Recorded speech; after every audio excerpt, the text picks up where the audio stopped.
Como ler Juízes. À medida que eu for expondo o respectivo livro dessa série Como Ler, irei, por vezes, sugerir livros que auxiliem aqueles que desejarem aprofundar a leitura do livro. Dentre alguns livros que me auxiliaram, em 2017, quando eu tive o privilégio de expor todo o livro de Juízes para a nossa IBCO, eu quero destacar dois. Entre os Deuses, do reverendo Renan Dias, lançado por Betel Publicações, e Juízes para Você, do Timothy Keller, lançado por Edições Vida Nova. O Tim Keller, ele sugere que o resumo do livro de Juízes, no resumo você irá se deparar com dois temas com cores vibrantes, marcantes, em todo o livro. O primeiro tema é a graça de Deus. A graça de Deus é dedicada a pessoas que não buscam, que não querem, que não são gratos quando recebem.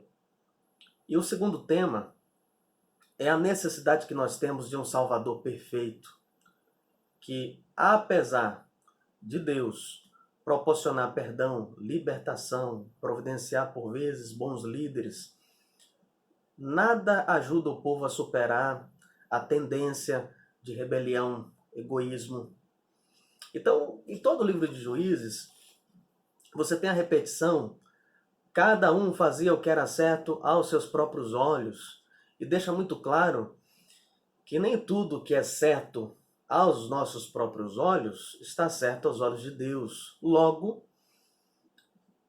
está presente uma conclusão. Não existe a sua verdade. Existe a verdade e a sua opinião.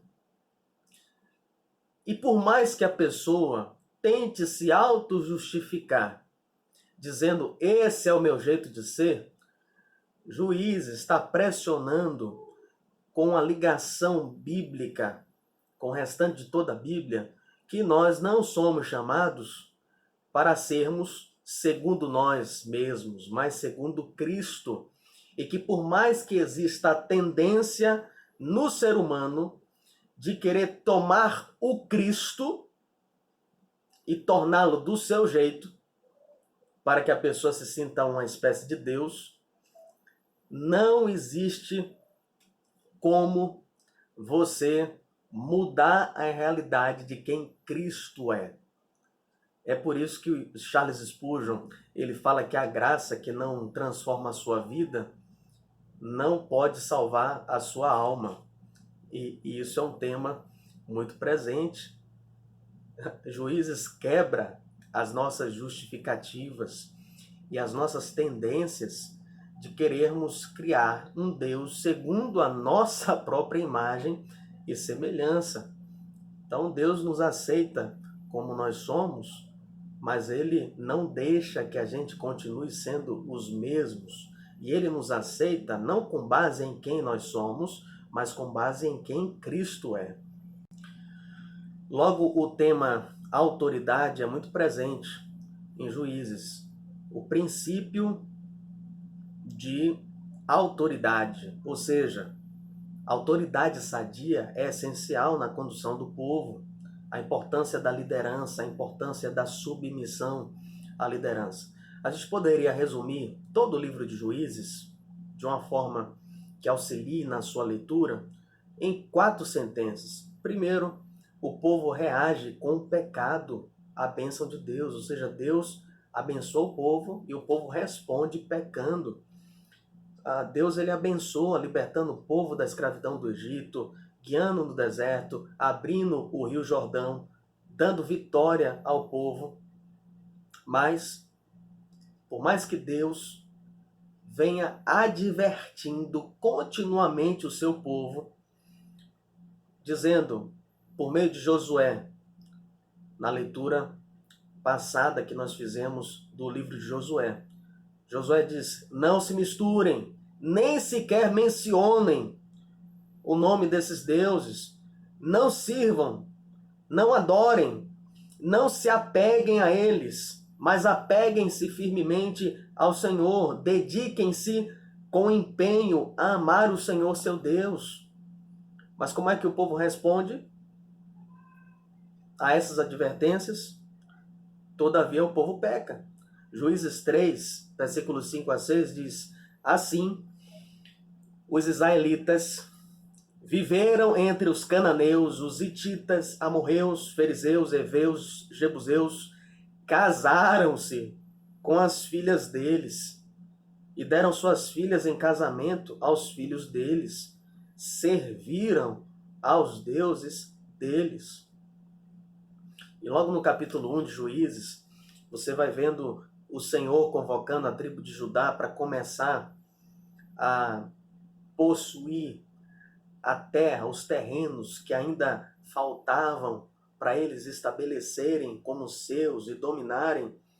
Mas quando o povo de Judá percebe que eles têm carros de ferro, carros de guerra com rodas de ferro, aí eles não confiam plenamente no Senhor. Eles querem dar sempre um jeitinho. E aí começa a longa lista de fracassos. Manassés buscando conveniência, tentando negociar a obediência plena por uma obediência parcial. E para Deus a obediência parcial é uma desobediência completa. Você tem Naftali, que foi viver no meio do povo, em vez de expulsar o povo. E aí o capítulo 2, versos 2 e 3 de Juízes, diz que Deus falando: agora, portanto, eu declaro que não expulsarei mais os povos que habitam em sua terra. Eles serão como espinhos. Os deuses deles serão como armadilha para vocês. O que começou com pequenas omissões, eles sabendo o que é o certo, mas decidiram fazer e praticar o que é errado aos olhos do Senhor e abandonaram totalmente o Senhor. Agora, aos olhos deles, eles estavam certos, porque o texto continuamente repete que cada um fazia o que era certo aos seus próprios olhos. A implicação, irmãos, que nós podemos tirar é que saber o que é certo, mas decidir deliberadamente permanecer submisso ao seu próprio desejo do coração, isso traz consequências drásticas. Então, por mais que você tenha uma boa doutrina, tenha um bom conhecimento da palavra, mas ainda assim deliberadamente decide viver segundo o seu próprio coração, o resultado é fracasso. Então, a primeira sentença é que o povo reage com o pecado às bênçãos de Deus. A segunda sentença é que o povo de Deus reage com arrependimento à disciplina de Deus. Então Deus disciplina o seu povo. Deus ele não age de uma forma indiferente em relação ao pecado. Deus ele age diretamente com ira contra o pecado. E ele responde em atos graciosos de disciplina para chacoalhar o seu povo, a fim de levá-los ao verdadeiro arrependimento. Juízes 2, versos 13, 14 e 15, em algumas sentenças desses versículos, com isso a ira do Senhor ardeu contra Israel, entregou-os aos inimigos ao seu redor. Deus, ele entrega o seu próprio povo aos inimigos do seu próprio povo, para que a finalidade estabelecida por Deus se concretize na vida do seu povo. Ou seja, Deus usa os atos dos inimigos de Israel para os seus próprios propósitos soberanos. É certo que as motivações do Senhor são totalmente diferentes às motivações do povo inimigo. Mas o Senhor é tão soberano que, embora nós não entendamos, ainda assim Deus usa até os atos mais maldosos do ser humano para alcançar os seus propósitos.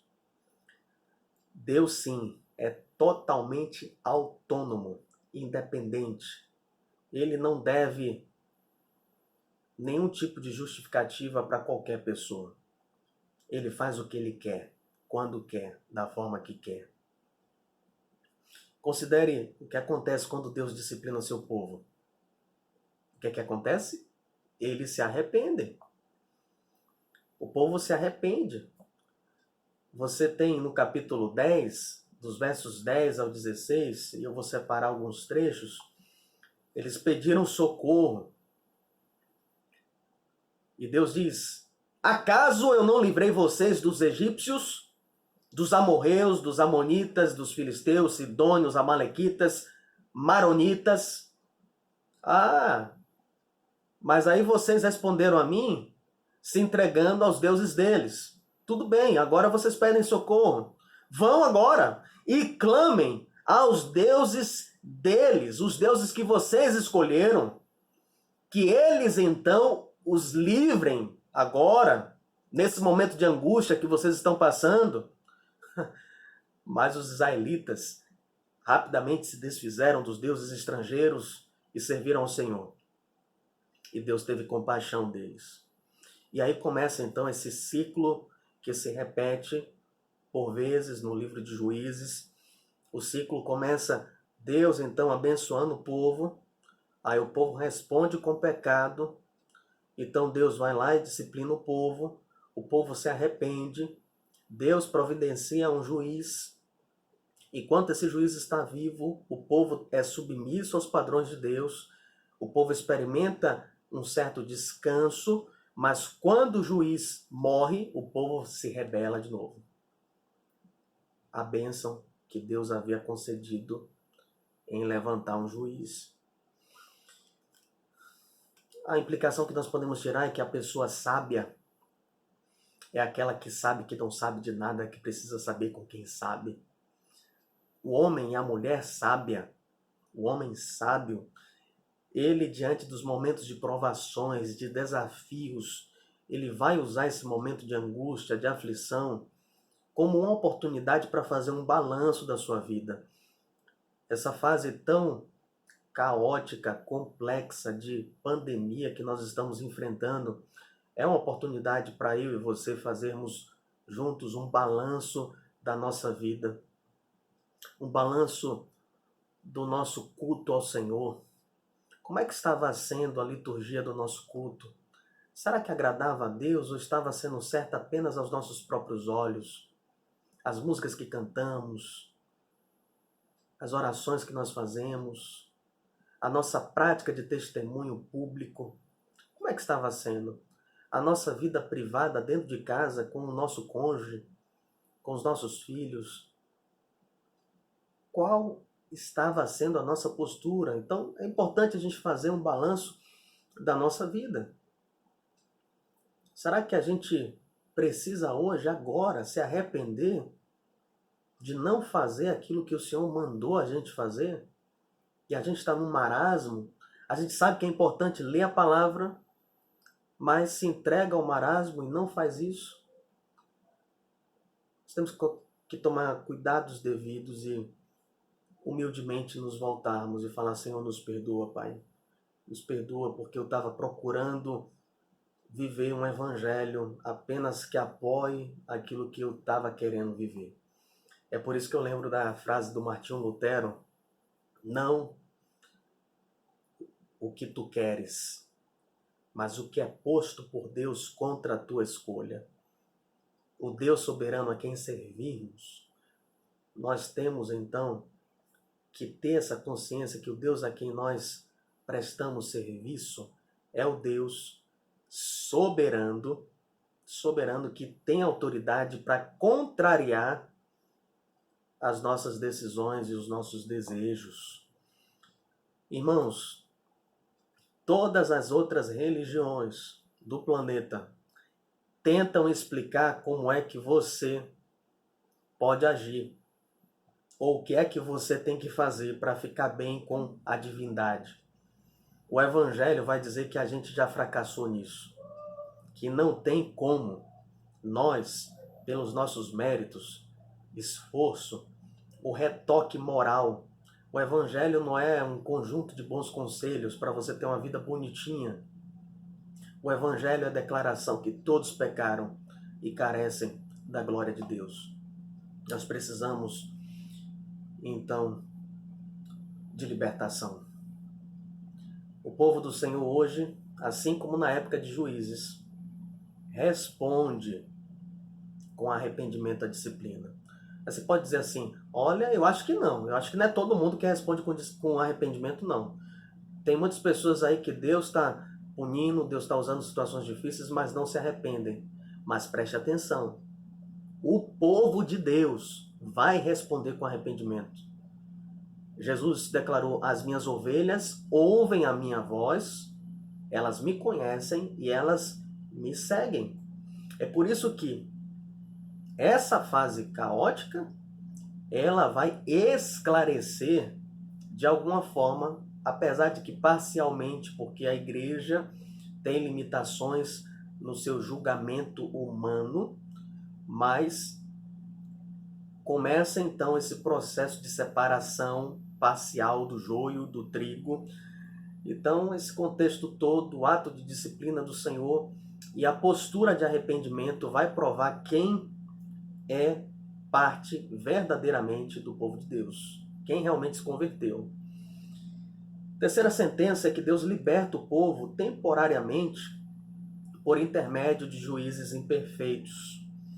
Juízes 2, 16 ao 19 diz assim: então, o Senhor levantou juízes para livrar o povo de seus agressores. Contudo, entretanto, não quiseram ouvir os juízes, mas ainda assim se prostituíram, adorando outros deuses.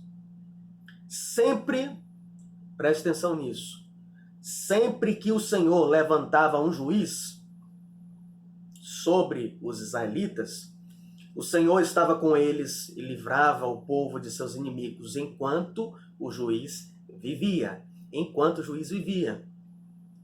Ou seja, quando o juiz morria, porém, eles voltavam a seus caminhos corruptos e se comportavam ainda pior que os seus antepassados. Eles não abandonavam suas práticas perversas e seus caminhos teimosos. Quem são esses juízes imperfeitos que Deus levantava? Deus levantou Débora, uma profetisa, Gideão, um lavrador relutante, Jefté, aquele assassino canhoto, Sansão, aquele nazireu viciado em sexo. Você tem então o livro de Juízes, esse livro fantástico, com 21 capítulos. O capítulo 1 e 2 é a introdução do livro.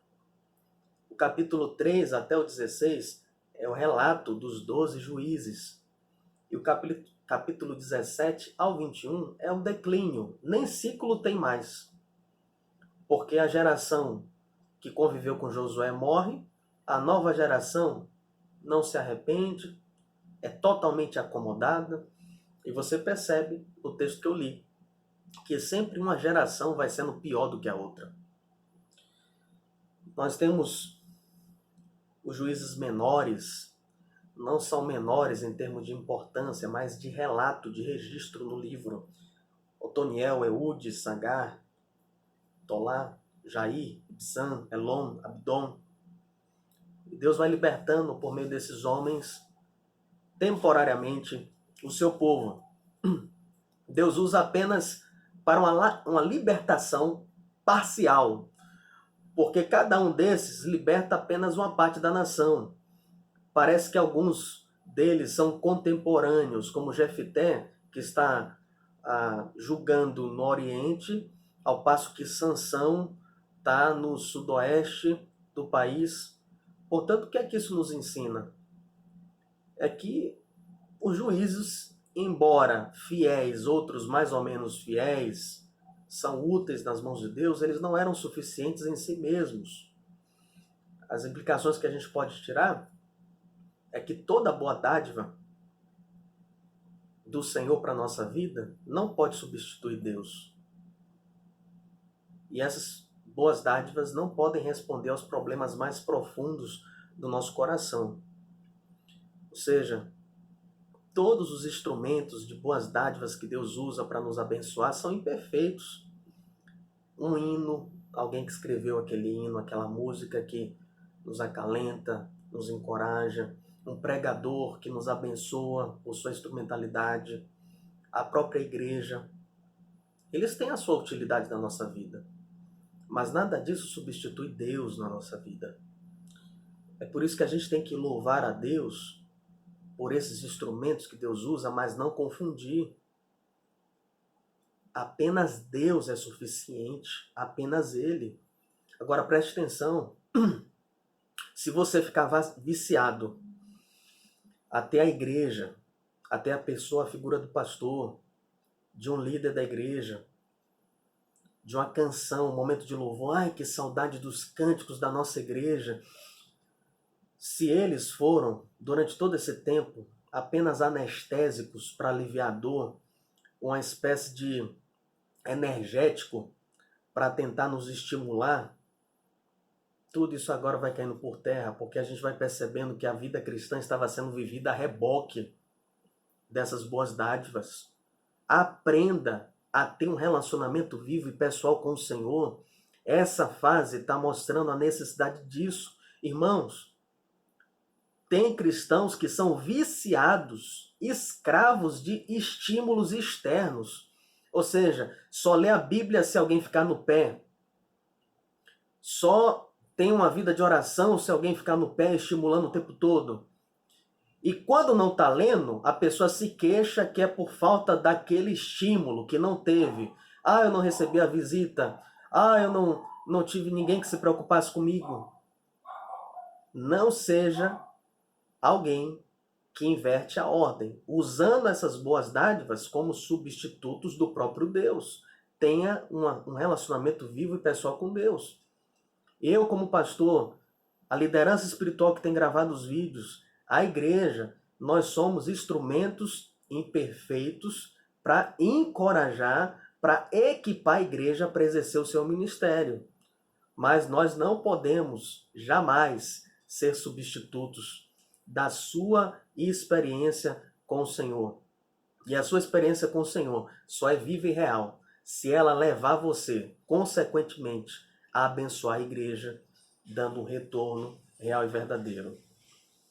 Então, muito cuidado para você não estar sabendo o que você tem que fazer, mas continuamente aceitar viver uma vida escrava do marasmo, desobedecendo, não tendo atitude de disciplina em termos práticos, na oração, na leitura da palavra. Leia Juízes, leia as Escrituras. Vamos juntos seguindo firmes no nosso plano bíblico de leitura anual. A quarta e última sentença é que o povo precisa do que Deus finalmente lhe daria, que é um Salvador perfeito. Ou seja, esse povo está tão desesperado, e vai ficando cada vez mais evidente nos capítulos finais, o declínio moral do povo. Até a gente nos capítulos finais cansa de estar lendo aquilo e vai trazendo angústia. São histórias, relatos, narrativas tão fortes, histórias que nos deixam perplexos. Agora, o povo precisa de um Salvador para salvar eles de quê? Na nossa cultura hoje, de acordo com as filosofias da nossa geração, vai parecer para um leitor da nossa época que o povo de Israel precisava ser salvo da intolerância. Que coisa absurda! Eles são exclusivistas, totalitários, intolerantes, querem expulsar as outras nações em vez de conviver com eles. Sendo que, na verdade, Deus não estava querendo livrá-los da intolerância. Deus estava querendo livrá-los da tolerância a eles. nós estamos vivendo num mundo tão politicamente incorreto, tudo é corretinho, que até o conceito de amor foi reinterpretado pela nossa cultura de tal maneira que acabou desassociando amor de verdade. Então, por mais que a verdade seja explícita, a pessoa olha assim e fala, não, mas em nome do amor eu posso, em nome do relativismo. Toda verdade é relativa. Deus ele está nos trazendo de volta a uma contracultura. Nós estamos nadando contra a correnteza. Aquele que nasceu de novo vai ter força, vigor, continuamente, incansavelmente, a nadar contra a correnteza. Aqueles que não nasceram de novo, eles vão ser levados pela correnteza do pecado, a viver segundo o fluxo desse mundo e das filosofias desse mundo. Não é os nossos padrões éticos que julgam a leitura bíblica, é a leitura bíblica que julga os nossos conceitos. Nós não temos autoridade em nós mesmos de julgar a justiça de Deus.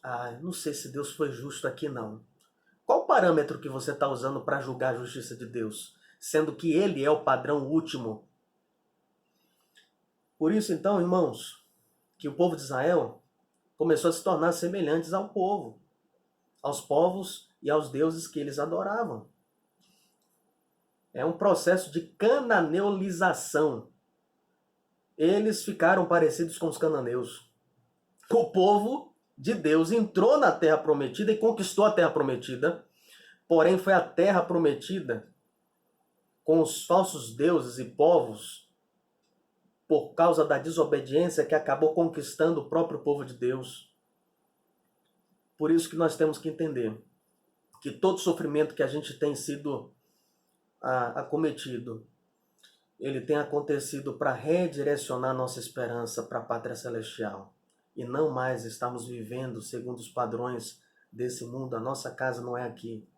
Como eu disse, os capítulos 17 ao 21 do livro de Juízes, eles afundam, naufragam em novas ondas de covardia, de infidelidade, idolatria, estupros, assassinatos, falsa religião, imoralidade, discórdia, desrespeito, irreverência. E se você ler, você vai perceber o último versículo. Naqueles dias não havia rei em Israel, porém cada um fazia o que era certo aos seus próprios olhos. Então, nós podemos então, como uma pré-conclusão, lembrarmos de Adão e Eva, que viram que não podiam salvar a si mesmos por meio da aparência externa, folhas de figueira. Eles viram que a situação deles de pecado afetava toda a sua descendência. Caim mata Abel. Deus lá na frente levanta Abraão para mostrar a sua descendência, que é Deus quem faz promessas e cumpre. É Deus que pode restaurar e preservar essa descendência que está afetada pelo pecado por meio da redenção de Deus, o verdadeiro e maior missionário que está vindo salvar e buscar aquele que se havia perdido por meio de Cristo Jesus. Deus levanta leis, sacerdotes para expressar o seu caráter santo, mas também mostra com isso que não é a lei e não são os sacerdotes humanos, nem sacrifícios de animais que vão poder salvar o povo. Deus levanta juízes para expressar o seu poder, a sua autoridade, mas também mostra com isso que nenhum juiz humano pode salvar o homem. Deus lá na frente vai levantar reis para mostrar aqueles que prefiguram o tipo de governo que no fim Deus irá assumir por meio de Cristo Jesus, mas que nunca nenhum rei humano vai salvar o povo. Tem Saul, que é um rei segundo os padrões humanos. Deus levanta Davi, que é um rei que contrasta Saul. Não é alto, não é forte, segundo os padrões humanos, não tem nenhuma chance de ser rei, mas Deus mostra com isso que Deus vê como o homem não vê. Deus ele tem um olhar totalmente distinto, mas esse rei também é fraco, pecador e miserável. Salomão, um rei perfeito, mas vaidoso. E Deus levanta os profetas para ensinar a verdade poderosa da palavra de Deus. Mas nenhum profeta humano salva ninguém. Nós precisamos de um Salvador melhor e verdadeiro. O Salvador perfeito, como Cristo Jesus. O Salvador que, a semelhança de Sansão, mas que é o Sansão melhor e verdadeiro, que é aquele que decide obedecer à ordem de Deus até o fim, mesmo quando a obediência ao seu chamado custe a sua própria vida. Cristo Jesus, com os braços abertos, ele sim acaba recebendo nele todo o peso da ira de Deus, para que eu e você pudéssemos ter acesso ao amor de Deus por meio de Cristo Jesus. Por isso que nós precisamos de Cristo. Sem Cristo, nós ficamos tão perdidos como as pessoas na época de Juízes. E a Bíblia descreve nós, eu e você, como ovelhas perdidas que têm a tendência de se desviar. E o que as ovelhas mais precisam é de um pastor. Pastores como eu, que estou aqui falando para você, são enviados para dizer coisas como essas que eu estou dizendo.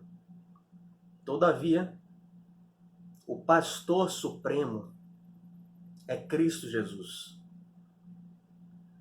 Nós somos subpastores a comando do Supremo Pastor. Eu tenho uma imagem que eu amo muito e eu coloquei ela num quadrozinho, que é um pastor de ovelhas em pé, um cachorro do lado e as ovelhas à frente. Toda vez que eu olho para essa imagem, eu olho para o cachorro e eu digo, olha, aqui está eu. É o Supremo Pastor que dá ordem para o cachorro apenas direcionar as ovelhas para o aprisco de acordo com o comando dele. Mas a gente tem que estar totalmente submisso à voz, ao comando do Supremo Pastor por meio da sua palavra. Jeremias 23, Deus diz, eu mesmo recolherei o resto das minhas ovelhas de todas as terras para onde as tiver afugentado e as farei voltar aos seus apriscos. Eis que vem dias, diz o Senhor, em que levantarei a Davi um renovo justo. Sendo rei, ele reinará, prosperará, praticará juízo e a justiça na terra. Guiá-los-ei aos ribeiros de águas, por caminho direito, em que não tropeçarão. Isso no capítulo 31 de Jeremias. Aquele que espalhou a Israel o congregará e o guardará como o pastor ao seu rebanho. Salmo 23. O Senhor é o meu pastor. Nesse período onde não há rei, o povo começou a fazer o que era certo aos seus próprios olhos. Cristo tem sido rei na sua vida, de tal maneira que você pare de querer interpretar ele e a palavra de acordo com os seus próprios olhos. Jesus declara a seus discípulos, ele é Salvador, líder, juiz. Ele é o verdadeiro sacerdote, profeta e rei. Jesus disse, eu sou o bom pastor e conheço as minhas ovelhas e das minhas sou conhecido e dou a minha vida pelas ovelhas. As minhas ovelhas ouvem a minha voz e eu conheço-as e elas me seguem, e dou-lhes a vida eterna, e nunca hão de perecer, e ninguém as arrebatará das minhas mãos. Leia Juízes. E com esse resumo, encorajando você à leitura desse livro, lembre que Deus usou pessoas imperfeitas nesse livro. Que você, como eu, possa se dispor a ser usado, mesmo sendo imperfeito, para nós apontarmos para o perfeito, que é Jesus Cristo. Deus te abençoe em nome de Jesus.